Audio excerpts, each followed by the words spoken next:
For more on that, now we get some analysis. Political analyst Asanda Ngoasheng joining us for that conversation. You can weigh in also this evening, 072-110-5584. Qualification requirements. Do you think the ANC's extended NEC gathering, which includes the leagues, the COSAS members, the alliance partners and everybody else coming in there, will stick strictly to those guidelines? Asanda, good to have you, and thank you very much for coming on this evening. Let's start right there, I suppose, where he's coming from. That he's adding a very interesting dynamic to what they're going to be discussing. One is the continuity, which he talks about, which means 50% of those who are on that list should be retained somehow based on their performance. I don't know whether is that irregardless of the fact that they might have been mentioned in the state capture report and other integrity questions that come to play. Well, I mean, I think it's a difficult one for the ANC because already we know that more than 100 of their members, and in particular those at the top, were mentioned in the Zondo Commission. We know Nomvula Maganyane, for instance, was mentioned, and so was Gwede Mantashe, who's the current Minister of Minerals and Energy. And one of the issues we have is that with someone like Mantashe, who played quite a big role in getting Cyril Ramaphosa re-elected, if he doesn't end up in government, he's going to have to potentially be given a space in the ANC at Luthuli House, which would then give another person the powerful portfolio of minerals minister. So I think that essentially what's going to happen is they're going to try and balance, 50% of the current crop based on whoever they feel has performed the best, and then have the other 50% be filled with people that they've vetoed and found to not have been part of Zondo Commission and found to have no criminal records, etc., etc. And this is quite an important thing for the ANC because they know that if they don't do this, they are not likely to retain their current majority. And so this is literally the fight or the battle for the soul of the ANC as predicted many, many years ago. And if they don't act on this one, the electorate is not likely to give them the vote or the go-ahead to be in governance post the 30 years of democracy. And so it is a do or die for the ANC, and this is literally, kind of their last line, essentially. And I'm not surprised that they are kind of going to the wire, as it were, and trying to clean up house. We saw not long ago that Edwin Sodi had, his assets were under auction, and there was kind of a big show about him being dispossessed of his assets. I assume particularly as part of showcasing that the ANC cares about corruption, that the ANC is cleaning up house, and that the ANC will no longer tolerate corruption or corrupt associates within the political party. Then also Mapisa Ngakula's story, I'm sure, throwing a spanner in the works there as well. Although she has, if I'm not mistaken, indicated that she is not returning to active service, as it were, in terms of either being in Parliament or any of those spaces. But I'm just thinking as they sit and talk about that question, whether they are able to even reach that 50% threshold in terms of performance and who they're going to put in, because it's very difficult, even sitting here top of my mind, to think who can possibly be the one that they're looking at and saying, you are a great performer, certainly we need to retain you. Well, I mean, I think it depends on what criteria you use for performance. And I think, while South Africa is suffering from a global economic crisis like all other countries, and we are in a post-COVID influence crisis. And so while the ANC, has made some mishaps and the corruption really is a problem and has led to a lot of service delivery issues, there is still delivery that comes from the government. I mean, we are sitting here in a country that on some level still works. There are collapses to certain systems like Transnet, like the electricity, and indication of potential, a crumbling of the water system and various other systems. But we haven't 100% collapsed just yet. And so there might be people who do still, on some level, deserve, out of the existing ANC potentials, deserve to come back. But I also wanted to highlight the fact that, I don't think it's really just going to be about who is and isn't corrupt and the continuity and the things that they're saying. It's also about the fact that you are 30 years into democracy and you've got people who have been members of parliament since 1994 who are actually quite aged and are supposed to be retiring or have retired a long time ago anyway. And so I don't think they necessarily will be putting people to bed, as it were, or retiring people before their time. The ANC has had far too many people who should have been at home with their grandchildren, taking care of them rather than trying to govern the country, considering that, the last time that they were ordinary citizens, this country was still under apartheid or had just come out of apartheid. And so even the real understanding of South Africa and the problems that the ordinary South Africans face is always going to be tainted by having been in cabinet since 30 years ago. And so I think that there was always going to be change and there was always going to be a big shift in terms of who ends up in government. And I think there was always going to be a crop of slightly younger people, because you must remember that one of the biggest issues with the ANC at this present moment is that they almost kept some of their original stalwarts, as it were, for too long, such that those who were seen, you'll remember, they still talk about Fikile Mbalula, for instance, as a youth. He's in his 50s. He's far past his youth. And they talk about Zizi Kodwa in the same terms. And so that is the current generation or crop of ANC. And there are many of them who have been waiting for the opportunity to be ministers, never mind those who are actually real, true youth, meaning those who are 35 and under. And we know that the ANC recruited quite a lot of people from the Fees Must Fall movement and have been on a recruitment drive for young people for quite a while. And so I wouldn't be surprised if we start seeing a lot of those names suddenly cropping up, even if they're cropping up as deputy ministers. And somebody like Gwede Mantashe should have been, removed from the ministry a long time ago, because he hasn't really done much since he actually got this portfolio and the portfolio before that. He seems to be better at doing the work of politics and doing the work of lobbying from a Luthuli House base point than he is really at being a minister. What's going to be interesting for me is who they're going to, bring potentially as the Minister of Finance, because I don't know if they're necessarily going to bring back the current Minister of Finance.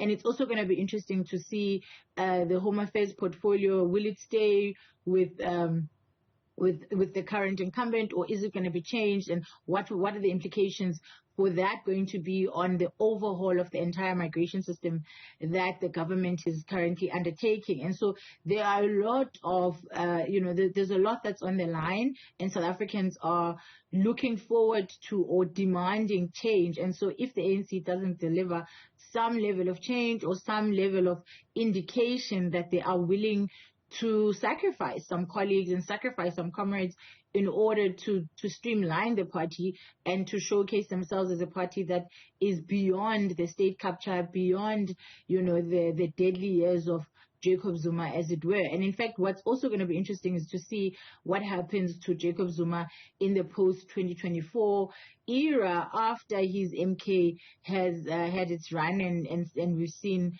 how bad or how well it performs. And I don't think it's going to perform that well. So I think we're going to see a lot of former politicians suddenly finding themselves out to pasturize as well. Yeah.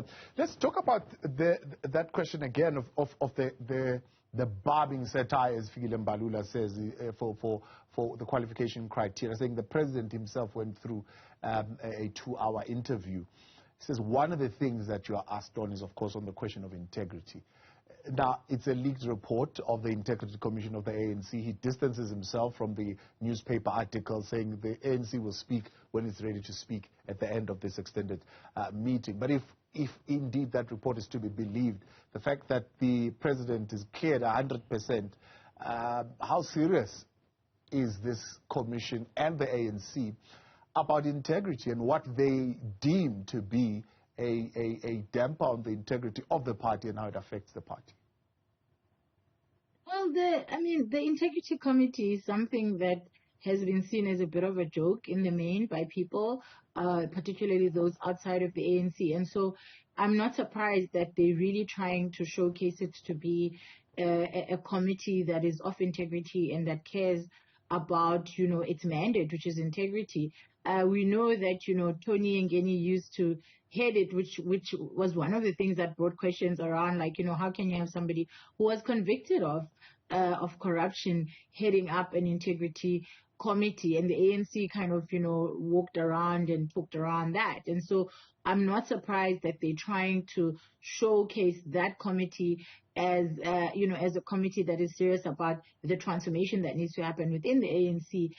Because as I said, their ability to get votes or to retain votes really does depend on the public's perception of that committee and its seriousness, and also the public being convinced that the ANC is going to deal with corruption and that they do want to change and shift. And I think that's why we're also seeing, qualifiers like if your name appears on the list, then, the veterans are saying you shouldn't be on the government list. And so we'll see really when the list is finally revealed, whether they actually stuck to this or if they just walked the line just enough to be able to save some comrades while throwing some under the bus. Because even with, for instance, this Edwin Sodi story, Paul Mashatile, who's the one who's allegedly his backer, is still in power and is still, sitting in his position pretty. Nothing has changed for him. And so while there's a lot of talk and there's a lot of signaling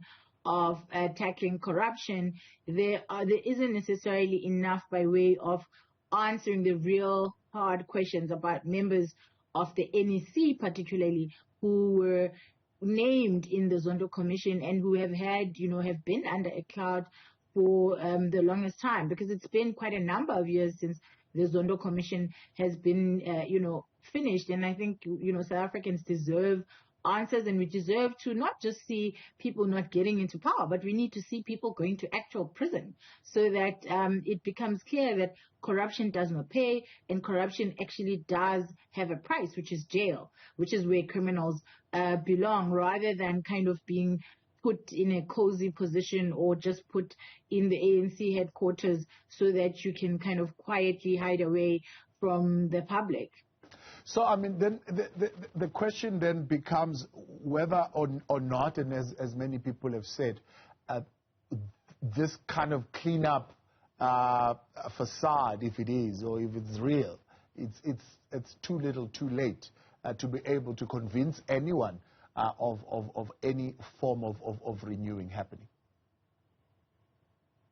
Well, I don't know that we can necessarily say that it's too little too late. I think sometimes South Africans underestimate how loyal people are to the ANC, and I spend a lot of time talking to people about democracy and their vote and how and why they vote the way they do. And you'll know that lots of research that's done shows that people would rather stay at home and basically boycott the vote than go and vote against the ANC. And so those are people who are kind of hanging in there. A lot of people are hanging in there and are kind of always more potentially voters for the ANC than potentially voters for anyone else. And part of the issue has always been that South Africa's opposition parties have consistently failed to make a showing and to present a policy statement, present an ideology and a narrative and vision for South Africa that South Africans can buy into. And so it always then ends up being this kind of like, the ANC versus South Africa, rather than the ANC versus real opposition that has a real chance of winning. And I think, perhaps the only people right now that I feel like they have some kind of chance of giving the ANC a run for their money is the EFF, in that I think they're going to potentially replace the DA as the number one opposition party post 2024. But even they, in their replacing of the DA, they're not going to necessarily unseat the ANC and become the leaders of the country. And for me, what's been interesting to watch the political parties, the opposition parties in particular, and how they engage with issues in the run-up to election, it's this constant emphasis in, a government of national unity, this constant emphasis that they are willing to work with other parties, etc. Whereas, you would expect that people are saying things that show people that they're ready to win. And I'm not hearing that. I'm hearing more, there's a moonshot alliance or whatever the DA's alliance is called these days. And the EFF on its side also having its own allies in the PAC and the other political parties that have aligned themselves. So there is a sense in which politicians, to me, seem to be more interested in having and holding positions of power rather than bringing the change that South Africans really want. And so in part, the low numbers of votes that we're seeing are a downvote to the system, are a downvote to the current political framework and the current political options, and essentially in that case, then the ANC continues to be the winner, because if people don't show up, the majority party takes those those non-existent votes. And the last time I checked, we are still sitting with quite a large number, in the millions of people who were supposed to vote and who have the right to vote in terms of the meet the criteria in terms of age and other criteria, but they chose not to register. And so for as long as we have low voter turnout, for as long as we have voter apathy, we are going to continue to see the ANC win. And so even these last minute kind of runs to the polls or to the end are going to have an impact, because they know that people are literally waiting in the wings and are not being convinced, unfortunately, by our lackluster opposition parties, despite the many failures of the ANC that we can all list, in our sleep. Interesting that you put that question on opposition party. How much importance and attention do you think one should pay, for example, to the list of candidates by MK, considering, of course, these are defectors coming from the African National Congress? Yeah, I mean, again, I'm one of those people who don't believe that the MK is going to be this destabilizer or this big, bomb that everyone seems to think they're going to be. Like, the ANC has had many breakaway parties. The EFF, their very potential second in opposition is a baby, is a child of the ANC. The PAC that's just been revived is a child of the ANC, was born out of the ANC. Same with, with many of these political parties, including the UDM, which came out of the ANC as well. And so this is a political party that has had many, many breakaways, that has been kind of cut down to size so many times, but still somehow seem to survive. So I think the MK will have some kind of impact. I think particularly in KZN, it might have some impact. At best, it might become a kingmaker with some votes, but I don't think that it's going to be the major destabilizer that everyone seems to think that it is. In part, as I think you've just highlighted, because half of the people who have left and are now part of the MK are people who were very problematic and quite corrupt in the ANC itself. And a lot of South Africans have not forgotten the years of Jacob Zuma, the years of state capture, and what happened, within the relationship between Jacob Zuma and the Guptas. And although, there's a lot of rhetoric around, in comparison between Jacob Zuma and Cyril Ramaphosa, I don't think that Jacob Zuma has as large as much of a national support as people think. And I think one of the lessons that he's learning, and those who backed him are learning, is that, the ANC was the brand. Jacob Zuma just happened to be its leader at some point. And while he may pull a few people and maybe they'll get 1 or 2 seats or a couple of seats in parliament, I don't think that they're going to unseat the ANC of like, I don't know what kind of this poor showing in terms of electioneering that we're seeing. Asanda Ngoasheng, I appreciate your time. Thanks so much for coming on. Some analysis there from Asanda Ngoasheng. This, as we await, of course, the outcome of the extended party list meeting.